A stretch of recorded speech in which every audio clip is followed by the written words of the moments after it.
So I have a clue.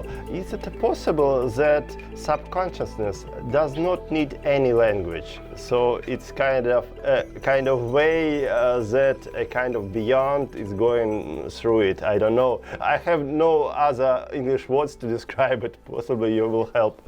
No, I think you're exactly right, because it understands any, and that's why sometimes you'll have in a session somebody will be, speaking their native language, and then all of a sudden another language comes out. It doesn't matter. It understands everything. It's the universal consciousness. So it's like Kaya was saying, it's like symbols and images and just concepts that are coming into it, and it's just got to use the person's language, to translate that, to interpret or whatever, to bring it through.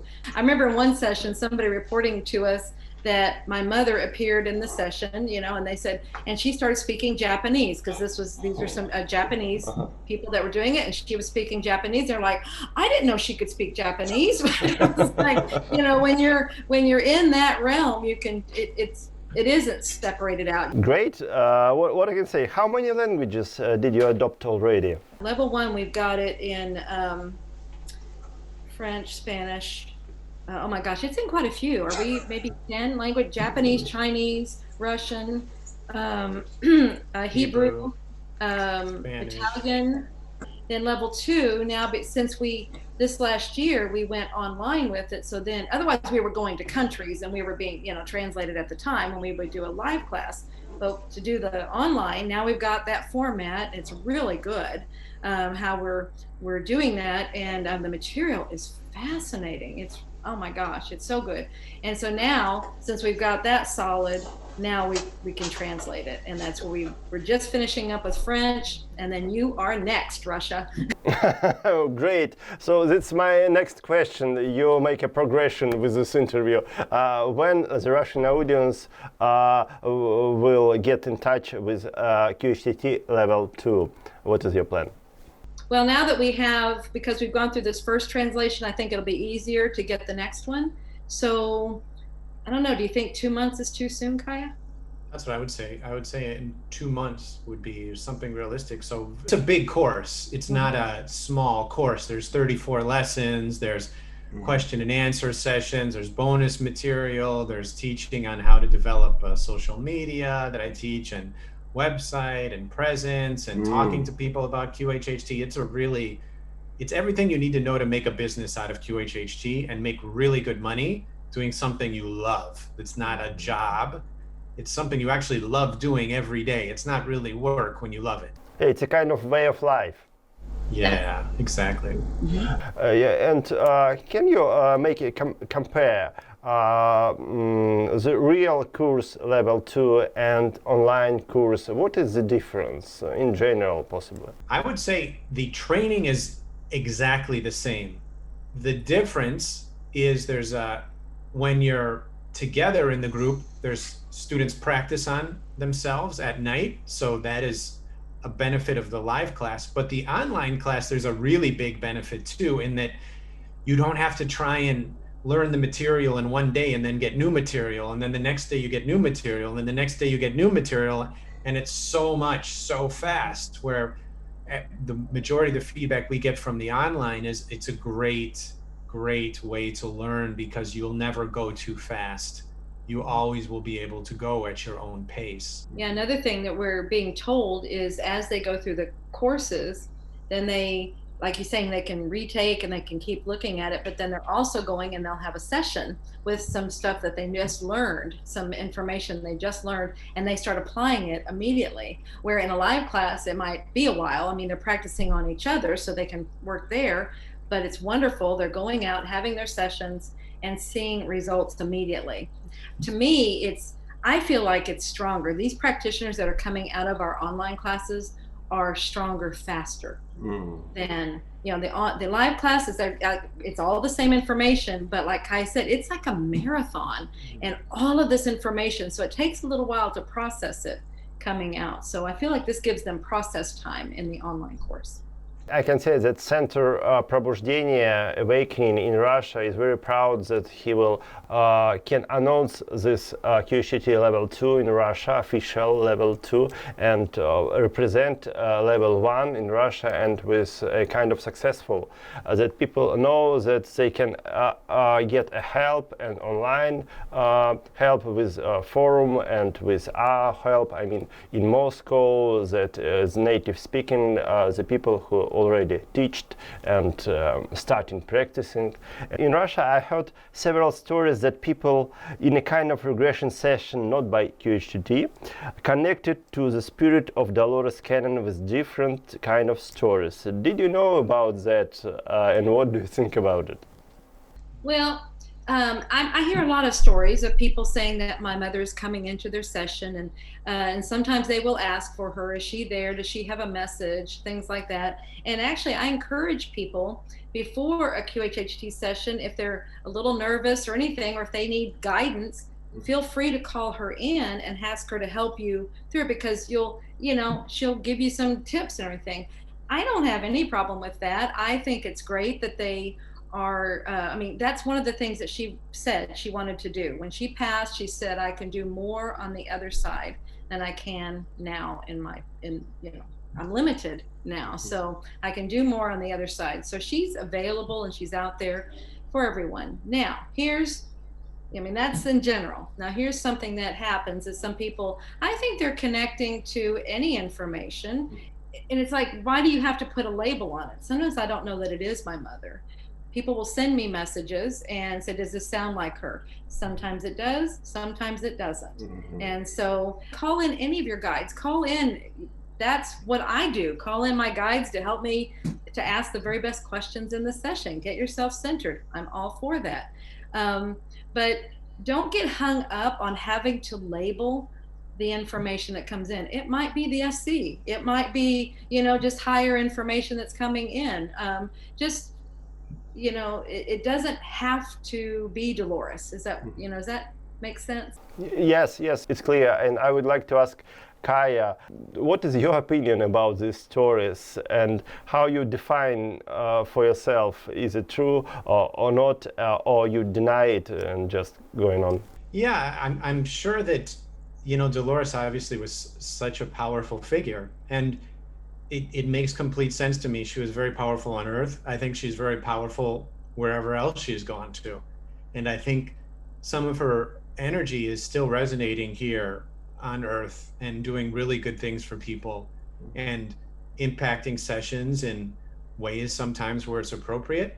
I'd also say that unfortunately, some people sometimes tend to make things up, and some people can say that there's a message from Dolores when they know it's not Dolores, and they're just saying it because they can get attention, and no one can really prove it because it's something that's very esoteric. So, you take the good, you take the bad with the good, and you look to the good and hopefully not think too much about the bad. And I think that's kind of the reality. What I do think is, as we continue to advance and we continue to do this and, think about a better Earth and do things for a better Earth, I think that the times when these kind of imposter people are around, I think that starts to go away, and there's not as many fraudulent people in general. And people get back to doing what they think is good in their hearts and not trying to trick anybody ever. You do what you think is right, and what you put out, you get back. I think that's the type of world we're getting more into.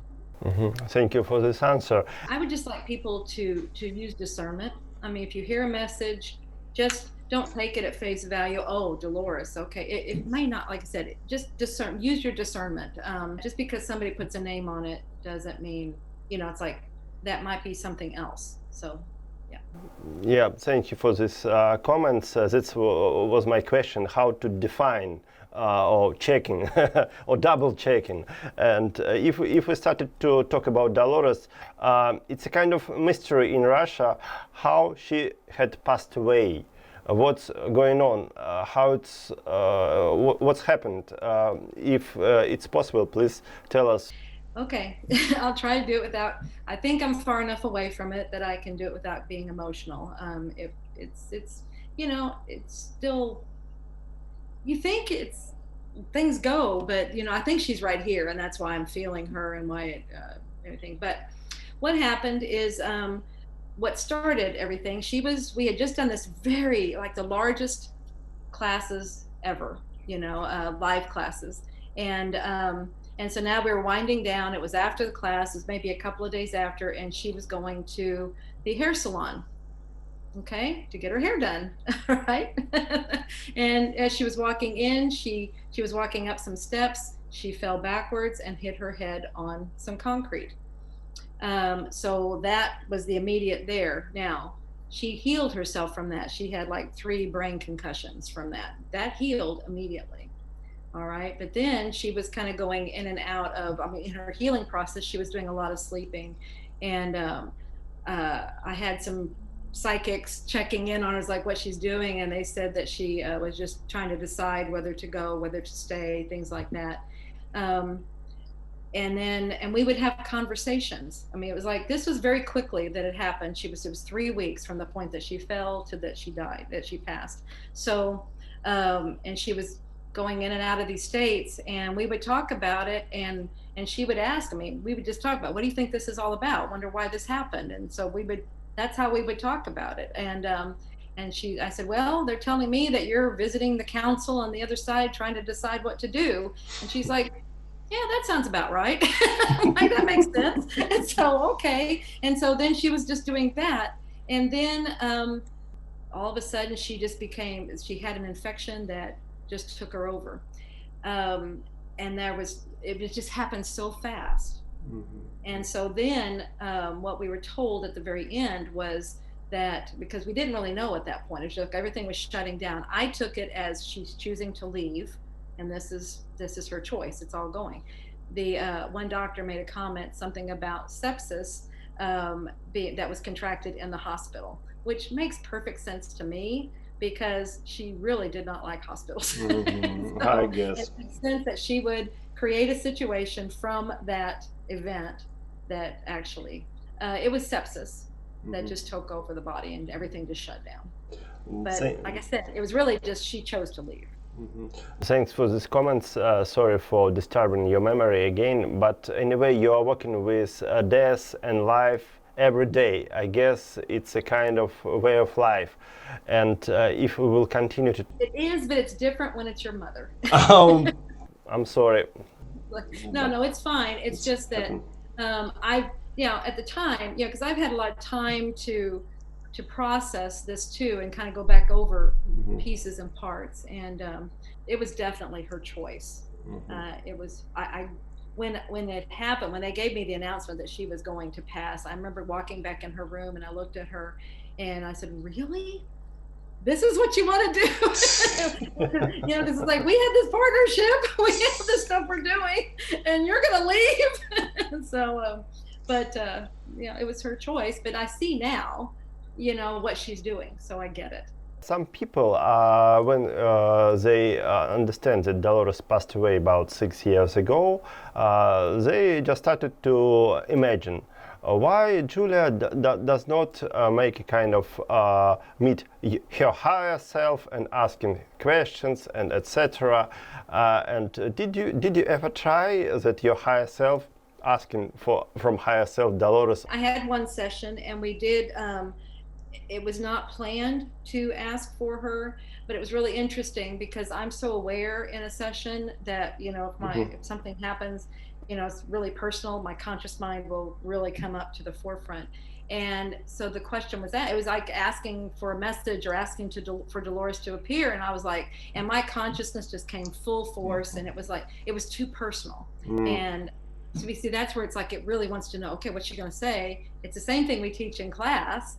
If you hit a really personal question, that's what the conscious mind is going to do. It's going to come up and go, okay, what's happening here? And what tends to happen is it will shut everything down. So, but I've been able to talk to Mom myself now. And like I said, I had the message from her. When she was passing, I heard her say, I can do more on the other side.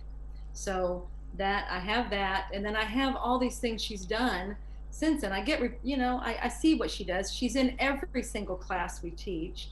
And then she brought Kaya. I'm like, and so This is the main message from this side.